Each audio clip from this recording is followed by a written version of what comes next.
আমার সেই গল্পটা এখনো শেষ হয়নি, শোনো।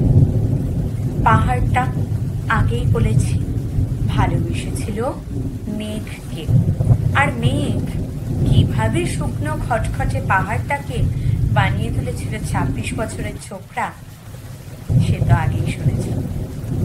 সেদিন ছিল পাহাড়টার জন্মদিন। পাহাড় মেঘকে বললে, আজ তুমি লাল শাড়ি পরে আসবে। মেঘ পাহাড়কে বললে, আজ তোমায় স্নান করিয়ে দেব চন্দন জলে। ভালোবাসলে নারীরা হয়ে যায় নরম নদী, আর পুরুষেরা জ্বলন্ত কাঠ। সেইভাবেই মেঘ ছিল পাহাড়ের আলিঙ্গনের আগুন, পাহাড় ছিল মেঘের ঢেউ জলে। হঠাৎ আকাশ জুড়ে বেজে উঠল ঝড়ের জবঝম্প।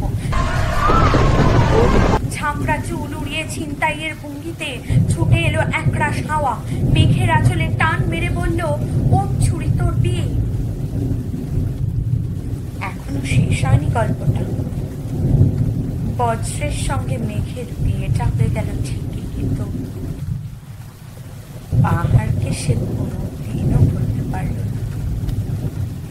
বিশ্বাস না হয় তো চিরে দেখতে পারো পাহাড়টার হাড় পাঁজর, ভেতরে থই থই করছে শত ঝর্ণার জল।